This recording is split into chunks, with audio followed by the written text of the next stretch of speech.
واقعہ حرہ کا یہ افسوسناک واقعہ یزید کے دور حکومت سن 63 ہجری میں پیش آیا۔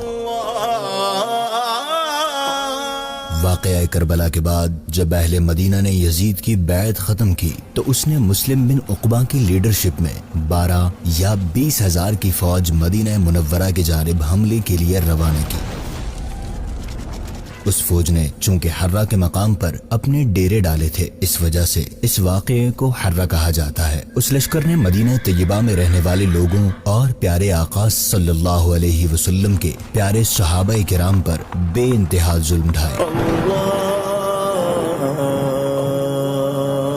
3 یا 5 دن تک مدینہ پاک میں مسلمانوں کا قتل عام ہوا۔ مسجد نبوی شریف کے ستونوں سے گھوڑے باندھے گئے۔ کئی دنوں تک مسجد نبوی شریف میں اذان نہ دی جا سکی۔ اللہ اکبر، اللہ اکبر۔ مدینہ منورہ کی گلی کوچوں میں حضرات صحابہ و تابعین کا خون پانی کی طرح بہایا گیا۔ وہاں کے رہنے والوں کے گھر لوٹ لیے گئے۔ 700 صحابہ کرام علیہم الرضوان کو بے دردی سے شہید کیا گیا اور دوسرے عام لوگوں کو ملا کر 10,000 سے زیادہ افراد کو شہید کیا گیا۔